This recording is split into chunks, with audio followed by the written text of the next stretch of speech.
Hello everyone, it is Peter Sam, the Narrow Gauge Engine here, and I'm here to recount the cesspit of a season that I watched called Season 11. Season 11's awful, I'm sorry, but it's pretty shit. It's so clear that like 7 episodes in, they ran out of ideas, and the season would continue to be shit until near the end with the Narrow Gauge episodes. I am not fucking joking when I say I found shit worse than Don't Be Silly Billy. I don't know how I did, but I did, and it sucks. Let's look at it now. Number 26. It's a tie. I'm not fucking joking. Genuinely could not decide which is worse. Thomas and the Lighthouse and Smoke and Mirrors are equally as bland and forgettable and boring as each other and fail at what they're trying to do. In Thomas and the Lighthouse, Thomas decides to go faster and faster when pulling a light bulb for the lighthouse so as not to miss a fireworks display and ends up breaking it. Wow. Never seen anything like that before. Such an original plot we have on our hands here. Nothing is new with this style of plot either, it's not like they even try. It's so plain and dull, and that is clear to anyone that takes the time to watch this uninspired, drained piece of crap. Smoke and Mirrors is also just as uninspired. Thomas mixes up some equipment a magician needs to perform his show and just ends up getting the actual pieces of equipment. Yep, the payoff is frankly shit too. The magician's act is cliche, uninteresting, and makes watching the episode feel like you just wasted your time. At least with Don't Tell Thomas, an episode that also has a shit plot, had a somewhat enjoyable ending. Do I not sound angry enough? Well, that's because I straight up cannot be asked to care. Neither of these plots excite me, but I guess I'll pick Thomas and the Lighthouse over Smoke and Mirrors. Because I don't know, honestly. Next, please. Number 24, Edward and the Mail. Edward has to take Percy's mail, but struggles and wants to ask for help, but is afraid of doing so. This is so far removed from Edward's character that it's impossible. I know this is a problem with almost every Edward episode, but this time I'm justified in complaining, okay? Edward the Great exists, and that shows me that writers can create good Edward stories. It's not like Skarloey, who hasn't had a story as his original character at all in the hit era. Anyway, the episode makes me feel very reluctant to root for Edward. He's not shy, he isn't worrisome, he's capable but has a heart, and really, Percy and Edward's roles have clearly been swapped around just so Edward can have the limelight for once. I'd respect it if it wasn't a shit episode regardless of who the protagonist is. Number 23, Don't Be Silly Billy. The fact that I could find as many episodes as I did that I would choose this one over is very telling. It tells me that maybe this one is not as bad as people would choose to believe, and it tells me that season 11 is full of some truly awful episodes. At least this episode tried to do something different. It failed and hurt everyone's sanity in the process, but that's not something you can really say for Thomas and the Lighthouse or Smoke and Mirrors. How do people think this season is actually good? It just fucking boggles me. The most infamously bad episode isn't even at number 26 due to a sheer lack of ideas, interest and effort. This episode also had some sort of karma instilled onto Billy and he doesn't become as unlikable. At least it has that, and I couldn't give it a 0 out of 5 for that. So yeah, we all know where this episode sucks. Moving on. Number 22, Henry's Lucky Day. Henry becomes dependent on his lucky trucks, one of the most idiotic concepts ever in all of Thomas the Tank Engine history, and just goes around looking for them. This idea is so dumb because it would just not ever happen. For starters, Henry would never believe that trucks, of all things, would dictate luck. Like, the wishing tree I can get behind because Henry was already established to have enjoyment for the forest, but this superstition is dumb. I hate it so much. That said, at least it tries something different, I guess, so I have to respect that. Yeah, don't watch this episode if you haven't. It is torment and a clear sign of where the show was heading. Number 21, Ding-a-ling. This is just Freddy looking for bells for Mr. Percival's bike and then finds one. That's it. I mean, what do you want me to say? I used to watch this episode on the Engines and Escapades DVD that I cherished because the 2 Madge episodes were on there. This was a pretty lame final episode to what most people consider the end of the model era. I personally don't because models are in season 12, so it really isn't the end of that era. Yeah, this episode exists. If someone out there enjoys this episode, then I'm glad it does exist for that reason, but what can I say? It's just there. Number 20, Hide and Peep. Conceptually, it's a pretty fun episode to have Thomas and Percy hiding everywhere and they have to look for each other. But the writers take the fun out of it by having Thomas cheat by using Cranky. Sure, it creates a good moral, but what I would have preferred is to have Percy hide and then Thomas just end up forgetting about him until everyone else realises Percy is missing. That would have been funny and quite possibly emotional, with Percy thinking that Thomas doesn't care about him. I should really go back in time and write for this show.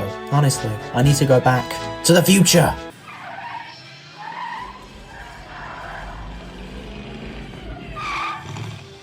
We better back up. We don't have enough road to get up to 88.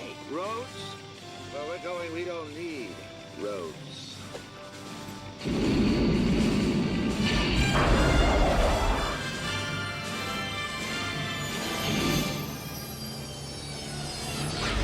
Number 19, Thomas and the Big Bang. Thomas scares the narrow gauge engines with his new whistle, despite the whistle sounding exactly the same as before. Wait, didn't we do this plot back in season 8? We're even copying the most unique of stories now, like those episodes where Thomas goes too fast or Emily is a bitch to someone. They're fine, because they aren't very unique stories, and they weren't interesting anyway. But this plot was pretty different, and even if it was shit, it stood out at least. But this episode does Percy's new whistle again with some narrow gauge engines and Thomas with less charm and no snowball scene. So it's shit. Nothing more to be said. Number 18, Skarloey storms through. Again, another season 11 episode that a lot of people don't like, and honestly, same. But I'll tell you something for nothing, at least this episode is visually different and unique, and at least it doesn't steal a story from another story, Thomas and the Big Bang, if that even is your real name. I mean, Skarloey is awful in this episode, but what do we expect anymore? It's the hit era, and Skarloey is in the title, so of course it's going to be bad. I will admit I do have nostalgia for this one, because of engines and escapades, but even then I thought it was shit, so nothing more to say really. Number 17, Thomas sets sail. Dull. Thomas has to take a boat somewhere, but the mast gets stuck in a tree and he gets pushed by the wind or some shit. Yeah, I'm not really interested. It's the same spiel as 20 other Thomas-based hit era episodes, and besides the cool wind effects, nothing else new is really done here. If you do want an episode with cool wind effects though, just watch Topped Off Thomas from season 10, because it's so much more entertaining alongside these great effects. Number 16, Thomas and the Spaceship. The night visuals are good, and the story is at least different, but it isn't that entertaining as a whole. I don't know, I really do not have anything to say with this one. It's perfectly inoffensive, but if you really do want a hit era episode with good night visuals and a decent story, Halloween and the Magic Lamp are right there for your viewing pleasure. I feel like that's the major problem with season 11. It doesn't do anything new with overused plot lines, and because it's like the 4th season with them, it's just plain boring by now. Even when they are inventive, the writing style has become so worthlessly uninspired by now that it's just a chore to sit through. So yeah, nothing much to say. Moving on. Number 15, Handel In Charge. This episode is just the narrow gauge version of the Green Controller, but with less of the humour and charm. How many more times am I going to compare a season 11 episode with another episode from earlier in the hit era that is far better? I don't know. Again, this is fine. Sir Handel's character here is still interesting, but not as good as he was in A Smooth Ride. The plot is perfectly predictable and goes where you think it would. Sir Handel messes up 3 times and then fixes everything, blah blah blah. Again, fine. Just perfectly fine. Just not overtly special or interesting enough to stand out in this mostly bland season. Number 14, Thomas and the Stinky Cheese. Okay, this is a good step up. The Steamy versus Diesel conflict is dealt with well in this episode and is interesting enough to actually keep me attentive throughout most of the episode. The feud between Thomas and the Diesels is such a good plot, and the idea of Thomas not wanting the Diesels to be proven right by how stinky Thomas is so fun. The whole Stinky Cheese gimmick is fun, and even funnier when the engines get covered in the stuff. All in all, this is a pretty strong episode, and the first one I can enjoy despite its dragging middle. Number 13, Toby's Triumph. Toby's Triumph is a Toby episode that has some great special effects. The story itself is pretty uninteresting and flat, but the sets look brilliant here. The hit era really nails the autumn look, arguably better than the classic series did. Wait, no, I can't say that, I'll get cancelled on Twitter. Toby getting branches stuck to him is also fun, but then it's ruined by a stupid CGI splash into a muddy pond at the end. I hate it so much. It reminds me that I still have to review season 12. Again, apart from the great visuals, this episode is fine, but I can still really like it for those visuals. Number 12, Thomas and the Storyteller. Thomas and the Storyteller is another perfectly fine episode. It's a copy and paste of Percy and the oil painting, where an artist has to paint something on soda and ends up painting Percy. Here the storyteller can't find a story, so ends up making one about Thomas. I liked that episode enough, and this one isn't too far from that one, with a few noticeable differences, so I guess it's alright. I like the inclusion of the storyteller's biscuit tin. I don't know why, maybe I'm just hungry, but still the little details help Thomas and friends become so great, so one like this is a nice little part of the episode I liked. Number 11, Percy and the Left Luggage. I like this creative idea for a story. Percy chooses the jobs he likes over the jobs with the most priority, and it makes for an interesting episode and moral. It is 3 strikes formula, but what episode isn't anymore? I just like the episode for what it brings to this shit season. I don't know, but I'm assuming the runtime of this ranking video turns out to be one of the shorter ones. It wouldn't surprise me. Even the ones I like, I don't have much to say on, because what is there to say? Most of these episodes are too similar to ones before, and it was clear to me that the writing team were running out of ideas. But this episode gets up here because it's kinda different, and Dowager Hat's here. Number 10, Duncan Does It All. You know what? I like this one. Duncan is actually kind of likeable here. He isn't rude or trying to trick an engine, he just wants to find a different job. Yes, the moral presented is overdone to hell and back about all jobs being important, but this is most likely one of the better ones that does it. I also like how laid back the episode is, as it's slower and down to earth. It feels like it doesn't have to do much to be good, and I think it is good. Granted, it does have its problems. The 3 strikes formula is used and is very obvious, and the story is really very basic, but it still is pretty strong for season 11. A good one in my opinion. Number 9, Dirty Work. I find this episode to be very impressive in how James is presented. It's very clear to us all that James goes out of his way to help the other engines because he does care about them, as opposed to doing it for his own egotistical purposes, despite him saying that. The episode is another simple one that has a bit of a 3 strikes in there, but the main focus is most certainly the relationship between James and his friends, and it uses those dynamics to make it into a decent episode which I can respect. Not a lot to say other than that. Number 8, Thomas in Trouble. Thomas, like James, has a very interesting portrayal here. He's in denial about his condition throughout the episode until he can't go on. This idea is quite different and unique in comparison to the other season 11 episodes that just have overused morals and poor characters. Those 2 factors are probably what make this episode decent as opposed to plain.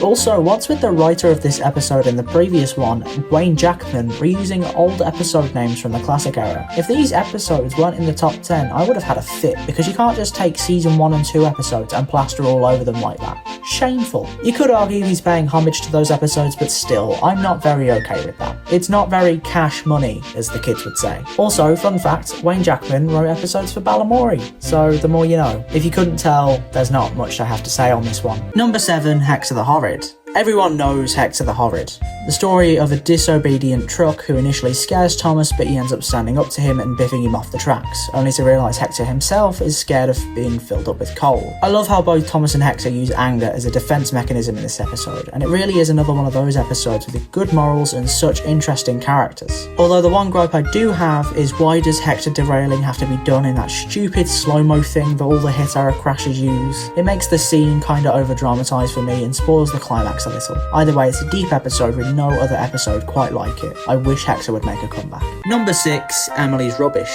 Emily's Rubbish is funny as fuck. I don't care what anyone says, it's a definite series great for me and is very entertaining. Whiff's character is unlike anything seen prior, and yeah, the inclusion of the glasses may be a bit questionable, as these engines are machines and shouldn't really need them, but what would Whiff be without them? The chase sequence is the undeniable best bit of the episode, however the rest of it is still good too. Emily learning to accept and defend Whiff is very nice to see, as well as all of the big engines mocking her. Even Spencer makes an appearance, and that automatically makes it good. A strong second episode in my opinion. Number 5, Thomas and the Runaway Car. The Fat Controller's car runs away from Thomas after he tries getting to whatever festival is happening on Sodor at the time before Gordon does. That's this episode's plot, and I must say it is very entertaining. The chase sequence is fun and not too drawn out. Rosie getting covered in mud just after getting a washdown is hilarious too. The only thing I can critique this episode on is Gordon, surprisingly. Gordon is weirdly a bit out of character in the scene where the car falls off the flatbed, as he doesn't really feel bad for Thomas and sort of lacks empathy. Gordon was a twat, but this is also the engine that praised and encouraged Edward in Edward the Great, and helped Henry with his problem in It's Good to Be Gordon. This is not the same engine.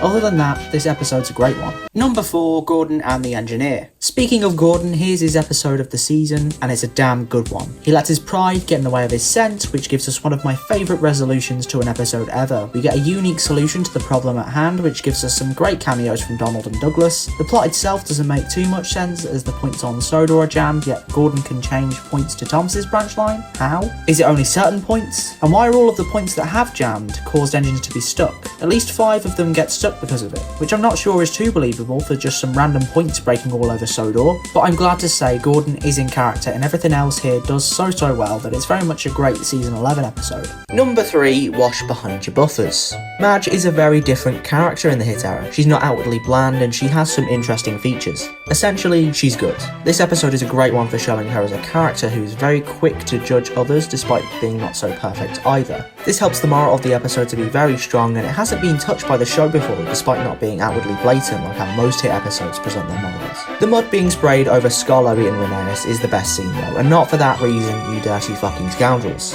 I like it because it's a great use of special effects, and I would have loved to have seen a behind the scenes look at how the crew did that. All in all, this one's a fun one with such a deep rooted message. Number 2, Dream On. A lot of people consider this to be the best season season 11 episode, and I can see why. We have a very new moral once again, and it's presented in such a fun and well-structured way. Thomas learning he doesn't have to be Spencer to be better than him is such a powerful message to kids. Spencer himself is such a fun character yet again, and watching him is such a delight. Those factors really push the narrative forward to make a wonderful story. There's no crash and no big danger moment because there doesn't need to be, which is such a credit to this story and helps it stand out weirdly enough. There was a time where the episodes with the crashes were the standouts, but not anymore, and that makes Dream On all the sweeter. Number 1, Cool Truckings. The best episode of season 11 for me is Cool Truckings. Why? We have Madge in another episode who is easily swayed by Duncan, who is another great character to watch. The pair get up to some ridiculous shit like drifting through the gorgeous winter scenery and even spraying a policeman. Madge doing donuts is hilarious, and this is the hill I die on. There's even some great tension with Madge dangling off the edge of a cliff. But what I really love, which doesn't happen often in these episodes, is that Madge learns from her mistakes by herself. There is no thin controller to tell her she's messed up. She knows that herself and she acts upon that learning curve as Duncan wants to get up to that ridiculous shit again after almost dying, but Madge refuses. I really like this episode for that reason. So that was season 11.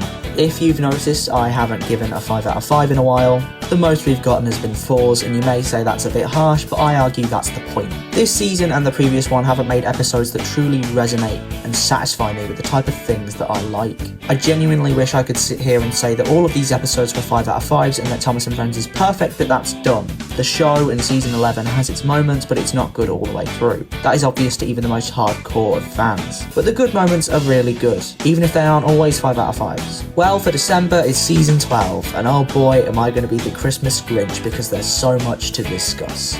Until then, I've been Peter Sam, you've been you, and I'll see you next time. Bye bye.